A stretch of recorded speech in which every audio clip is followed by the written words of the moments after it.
guys! So in this video, I'm going to show you how I organize my time.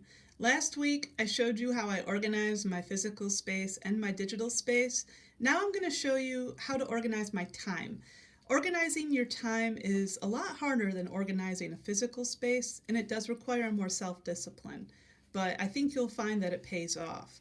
A lot of you said in our discussion board during the first week of 099 that you were afraid of feeling overwhelmed and feeling like you couldn't get everything done. And that's a really common and also a lot of you have really jam-packed schedules this semester.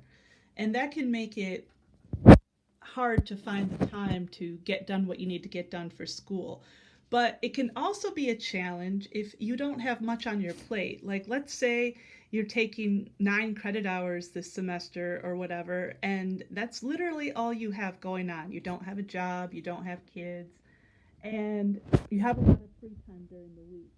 Well, if you don't decide what you're going to do with your time beforehand, it's really easy for you to lose track of that time and spend it going down YouTube rabbit holes or playing games or scrolling through Instagram.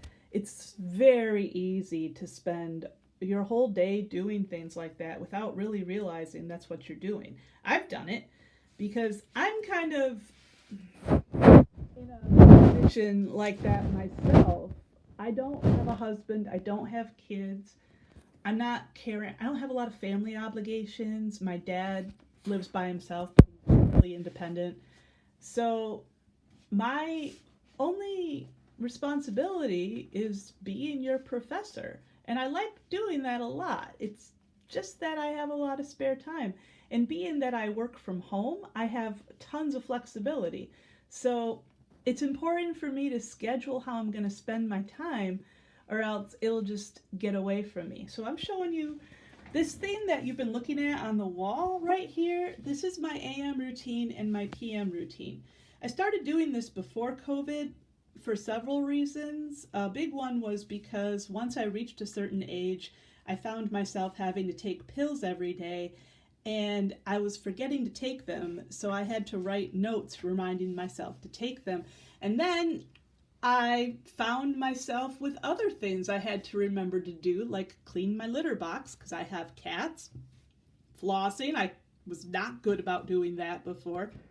And gradually it just morphed into an AM routine and a PM routine. And these are things that I do every morning after I wake up and every night before I go to bed.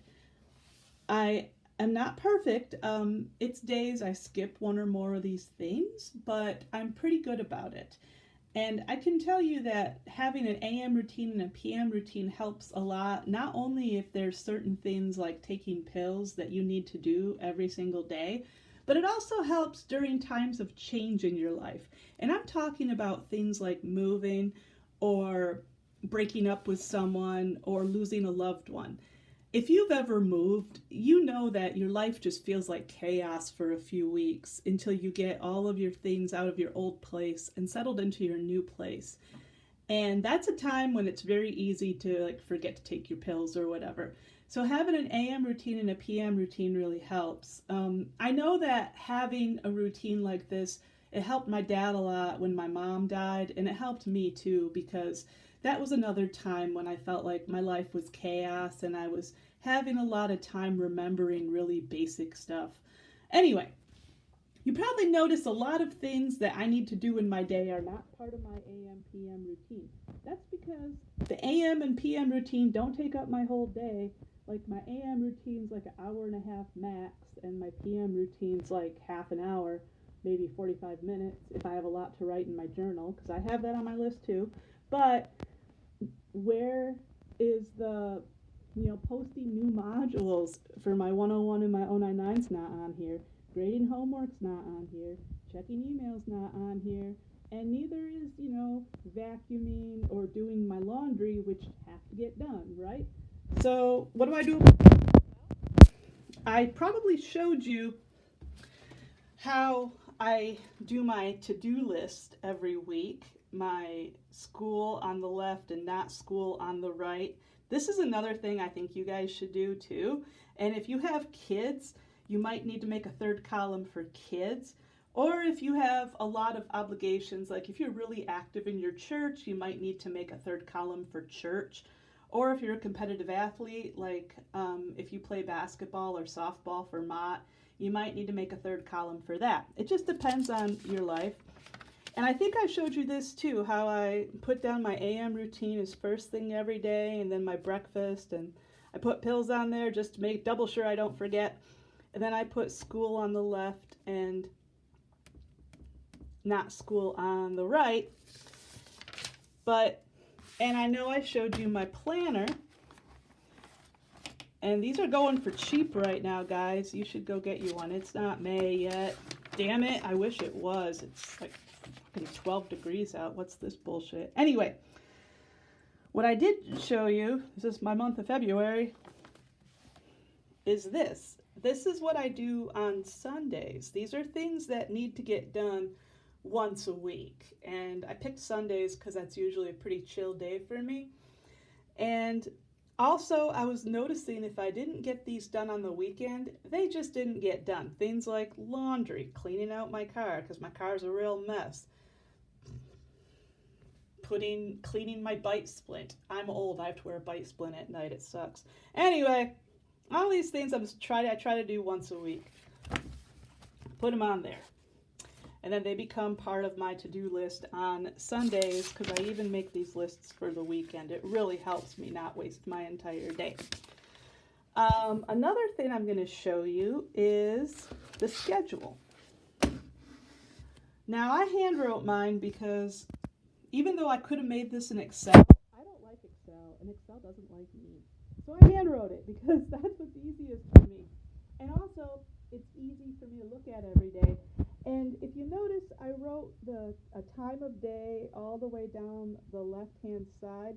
And if you're using a college ruled notebook, it's pretty cool because there's exactly enough lines to go from 7 a.m. to 11 p.m. or 6 a.m. to 10 p.m. or 8 a.m. to midnight. You know, there's going to be 8 hours in the day that don't make it on there, and that's your sleep time, because we should be sleeping 8 hours a night, right? Anyway, I don't know what time you guys get up. I try to get up around 7, so that's when my day starts. You put the hour your day starts first all the way and go all the way down in half-hour increments. And this is a blank slate because I'm going to show you what to do with it next. What you do is you write down when you have to be somewhere. Like, let's say I started on Monday and went through Sunday because that's how I do weeks in our class. You might want to do it traditional Sunday through Saturday. Anyway, let's say you have to work from 9 a.m. until 3 p.m. on Monday. You put work 9 to 3, and then you just cross that out, because time you spend at work for most of you is time that you can't spend doing homework. The point of doing this is to find the hours in the week that are available for you to do your homework and to do your reading. Also, another benefit to doing one of these fresh every week is every week has things that are different. Maybe you don't work the same shifts every week. And odds are pretty good that you have dentist appointments, hair appointments that aren't weekly, or maybe maybe you have to be home so that the guy who's delivering your new bed can show up. You know, everyone's got shit like that during a week. And if on Sundays you sit down for about half an hour and fill one of these out, that's what I mean by planning what you're going to do with your time beforehand. I'm going to fill this out in more detail, and then we'll talk about what I did. All right. So let's say you do this, and this is your schedule for the week. You've got to work from 9 to 3 on Monday and Tuesday, and 1 to 8 on Wednesday and Thursday. You don't have to work on Friday, but you've got an all-hands meeting from 9 to 10:30. And you and your partner always have your date night on Friday nights. And then nothing on Saturday, but on Sunday, everybody's going to Aunt Sue's for a big family dinner for Uncle Paul's birthday, you know? And when are you going to do your homework? Well, first of all, how much time should you spend doing homework? This varies a lot depending on your skill level and like how fast you read and how fast you type. Those of you that are still learning computers are going to need more time than people who are really good at computers. You know, that's just a fact. But one rule of thumb with online classes, say you're taking online classes. Jackie can't spell today. I can't spell and talk. So let's say 1 equals 3.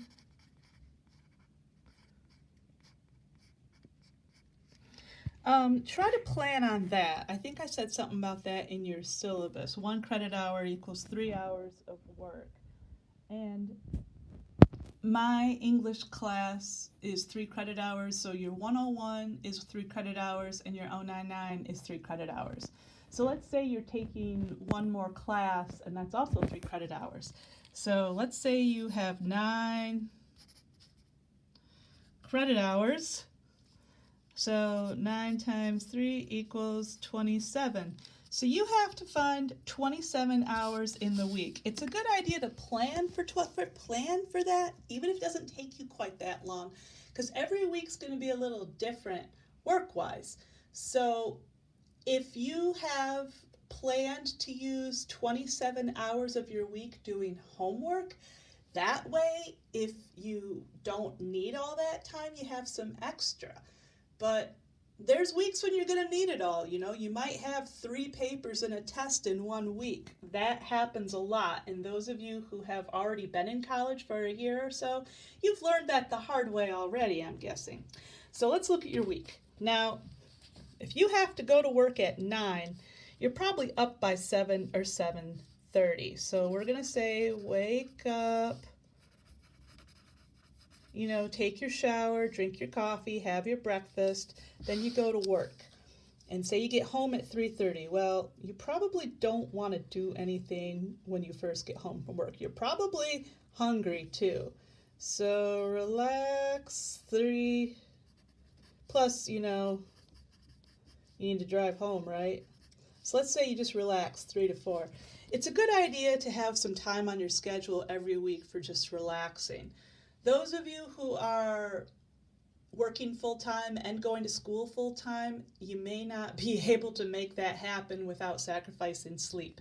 And those of you who have toddlers, probably relaxing's not really an option, because if you get too comfortable, they'll discover the little silver handle on the back of the toilet, and you know how cool it is to make things disappear. And you know that's going to F up your whole week, obviously, and your checkbook. Anyway, back to the schedule. So, what time is dinner at your house? Maybe dinner's at 7. You got to put time to eat on your schedule too, because if you don't make time to eat, you're going to get awful cranky. And you're probably also going to be very vulnerable to hitting the drive-thru and shoving, you know, a supersized combo into your face. That's what I do. And, you know, probably not a good idea to make a habit of that. I'm not your doctor, though. Dinner. So 4 to 7.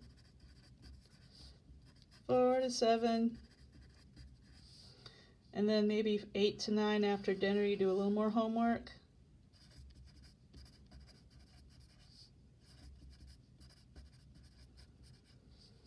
So already that's 8 hours, right? 3, 4, 3, 4, and then you kind of chill.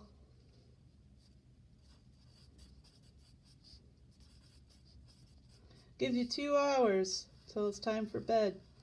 To cuddle on the couch and watch a movie with your loved one, with your spouse, right?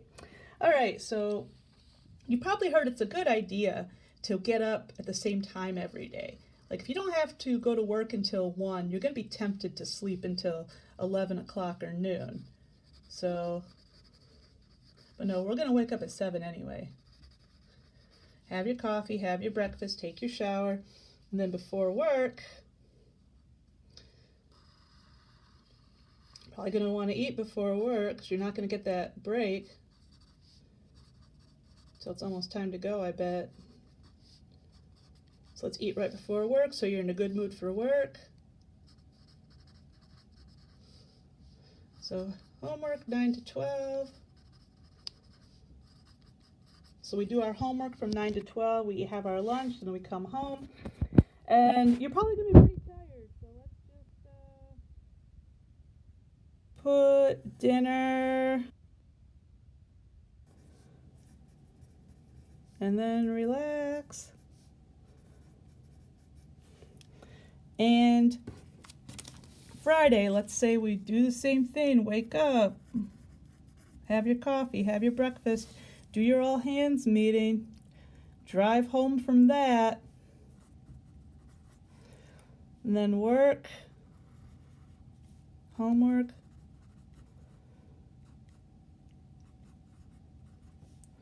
eat your lunch, and do some more homework.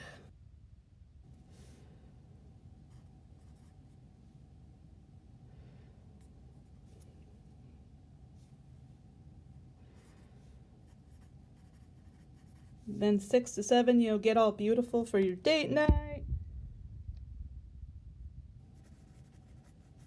And go off on your date with your significant other. And Saturday, well, look at that. We got all day to ourselves Saturday. Heck yeah. So let's sleep in a little bit. You don't sleep in too much. You don't want to F up your whole sleep schedule. So wake up. How many hours have I given you for homework yet? So that was 8 altogether. 9, 10, 11, 12, 13, 14. 15 and a half. We're up to 20. So we just need to find 7 more hours, right? Well, you also got to do your housework. What the hell? We haven't made any time for housework. So let's say you get your housework done. You're on a house cleaning binge from like you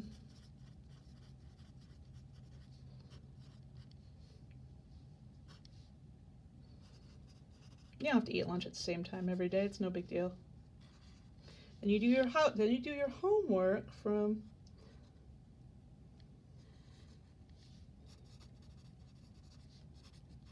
so we're up to 23 hours. We need to find 27, and the rest of the night is yours. And let's say, well, this kind of depends on if you go to church or not. So let's say you go to church. So I should have put that on there. Then you go to church from 9 till 11. And then you're having lunch at Aunt Sue's, so we do homework.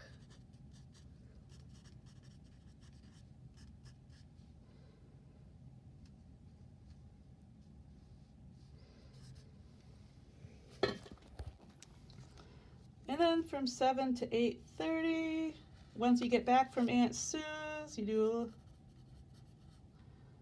a little more.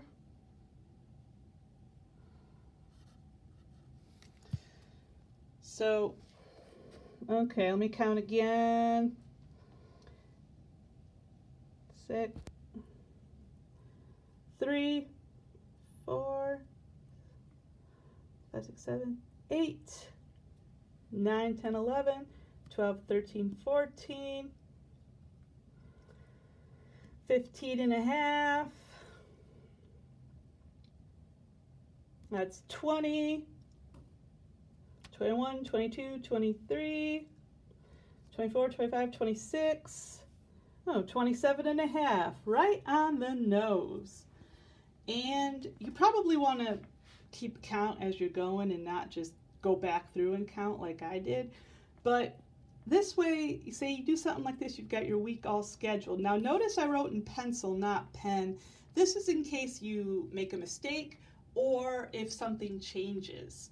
Now, is it a pain in the ass to change your whole week around? Oh yeah, but think of this schedule as being more like a guide than a straitjacket, all right? And also, a schedule forces you to be realistic about the time that you have available to you in a day. The first time you make a weekly schedule like this, you're probably going to leave a lot of stuff out without realizing it, okay? You're probably also going to forget to plan for things, like maybe you schedule the whole afternoon for homework without giving yourself a lunch break. Well, you're going to get too hungry to continue at some point, okay? And some of you who have a lot on your schedule, you might not be able to get 8 hours of sleep every night. You might have to go up here and get up at 6 and study for an hour before the sun comes up, you know? So everyone's schedule is going to be really different, and yours is probably going to be different each week. But doing this forces you to think about when are you going to get your work done, and it also forces you to be realistic, like I said, because another thing with that is some of you may have more demands on your time than you can really fulfill, okay?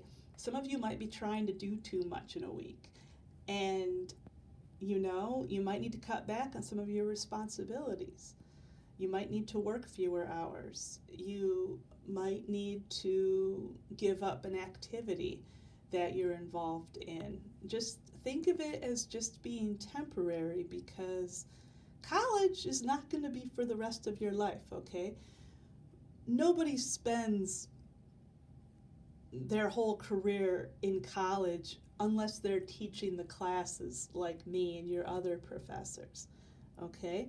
So anyway, I'll wind it up now. I think you've gotten the idea, and I really hope this helps you. I'll talk to you guys later. Bye-bye. One more thing, guys. I totally forgot to show you this. I set alarms on my phone to remind me when it's time to get up and do something. Like, most of you probably set an alarm for you to wake up in the morning, but you can also set alarms that tell you when it's time to get to homework. Like, you know how on the schedule I put relax after work on Monday and Tuesday? Well, you're probably going to need to set an alarm on your phone to remind you to get off your butt and start working, or else you're going to get too relaxed, and some of you might even go to sleep. So, got to set that alarm to remind yourself to get to work. Same thing with every other day that you do your homework, you know? You're going to have to set alarms to remind yourself to get on that. And it takes a little bit of time and planning the night before, and it definitely takes spontaneity out of your day. But setting alarms has been something that's been really useful for me. As you can tell, I set alarms on my phone a lot for a lot of different things. I also set them for when it's time for me to leave the house for something. And also, some of these homework times are pretty long. Like, let's say you have from 1 to 6 or 1:30 to 6 to do homework. You're not going to be able to do it for that whole time, or else your brain's going to get fried. So it's a good idea to give yourself a break. But if you give yourself too long, or else you just won't get it done. You start watching a show, and pretty soon you're 3 episodes in, and Netflix is doing that thing where it asks you if you're still watching, and then you're like, oh crap, I didn't even get 2 chapters read like I was gonna. Anyway, see the timer down here? It's really nice. You can set it from any time to 1 minute to an hour. And you just, if you set it, give yourself maybe a little 15-minute break. That way, it'll go off and it'll remind you, hey buddy, get back to work. So you may not have thought, and you can also set recurring alarms for during the week. I don't do that, but you can.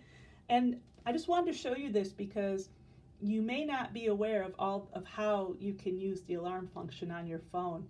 I had to have somebody point it out to me, and after I started using it, I fell in love with it.